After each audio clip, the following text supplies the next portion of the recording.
YouTubers? Here's a video review of Sonic Riders Zero Gravity for the Wii. The Sonic Riders series originally started in 2006 with the original Sonic Riders game. The game was liked by some and hated by a lot of people, but I was one of the fans of the game. So I was excited when this game came out, which is the sequel. The game is pretty simple. It plays just like the other one, except you can't really do tricks in the air by spinning the joystick if you're using the GameCube controller. Instead, you just press the button when you get off the jump. In this review, I'll just show you a normal race. The story mode that if you saw later, or before, is only an hour long. You can beat it simply. And then there are many stages in this game. I prefer these stages better than the last game because they're a lot more fun to play and they're nicer to look at. Each stage has a day and night like the original game, and I prefer the day stages because I think they're more fun to play. In this review, I'll play my favorite stage, Gigan Rocks. And then they have a huge character list, well not huge, but bigger than the last one, with new characters like Silver and Blaze, and Samba, and Billy Hatcher, and these two robots which you can unlock. These three you unlock by beating the missions in mission mode. But I'll play as my favorite character, Silver. Each character has many boards to choose from, and you buy them at the shop. So, I will play as the Shinobi. There are boards and shoes, and wheels. The shoes are mostly used for speed, while the wheels are used for power, and the boards are usually flying.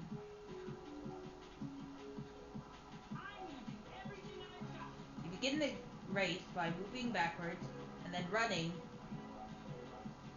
to the beginning spot. I'm not the greatest at this game right now, as I haven't played it for a while, but the speed's pretty good in this level. At the tip of a jump, you press 2 to go high into the air. And I'm using the Wii remote on its side, so you just steer by twisting it.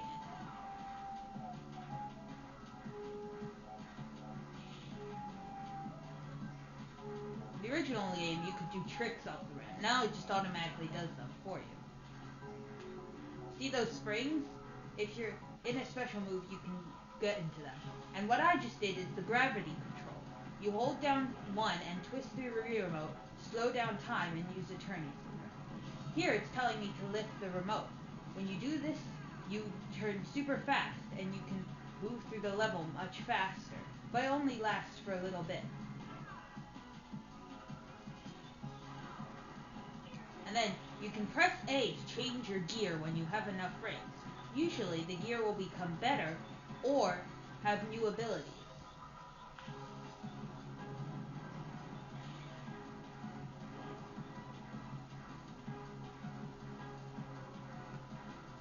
I'm doing pretty bad right now, but that's because I'm doing this review. The game's really fun to play if you can get into it and get the hang of it and the controls, which are pretty difficult, I must add. This game is a lot of fun with the multiplayer. Sadly, Wi-Fi wasn't included. Even though the box says Wi-Fi, it's just leaderboards, and it's nothing exciting. I just changed my gear there, and now I'm slowing down time to make a turn faster. There are many items in this game, but I haven't gotten any yet. One of which is the shoe, which speeds you up, or the chain ball, which slows you down. When you're in that mode, you can run into those obstacles like I just did, to go faster and speed up. I'm using a speed shoe, so I can grind specific rails that are marked with a blue light.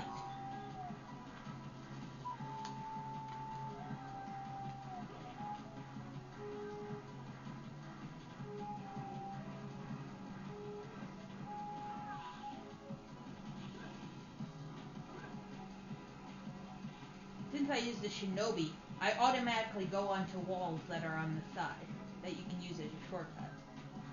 pretty cool.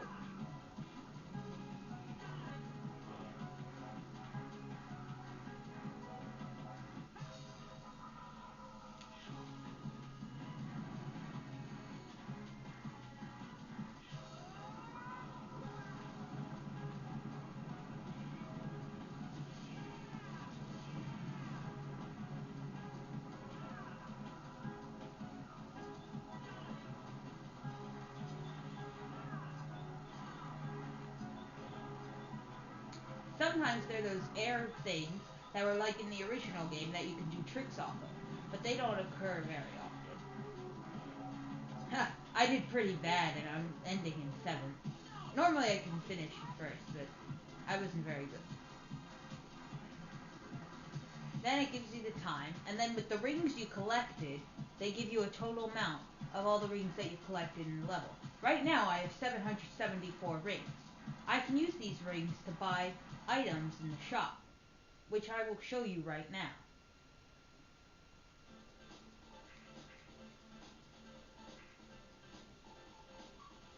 At the shop, which is like in the other game, it has a chow where you can trade in your rings to buy new gear. I have 774 rings, which is enough to allow me to buy the Turbo Star, which I will do. And now I only have 24 rings.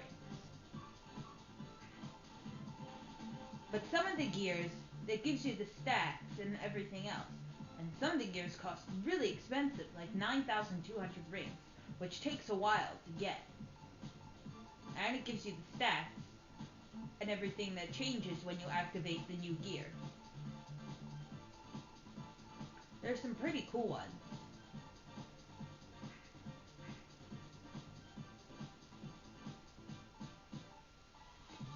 There's also the story mode, which I mentioned before, and you can play as either the Babylon Rogues, which include Jet, Wave, and Storm.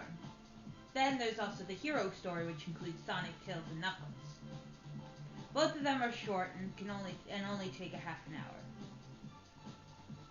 But that's about it in Sonic Riders Zero Gravity, and I just gave you mostly an overview. But as a review, if you're a fan of the original Sonic Riders game, you'll probably be pleased with this game. But if you weren't a fan of the Sonic Riders game, just avoid it completely. You might find the controls too difficult. I wouldn't buy it. I would instead rent it first to see if you like it. So I'd give it about a 6 out of 10 if you're new to the series, but if you like the series before, it's better than the original game, and I would give it at least an 8 out of 10. Thanks for watching.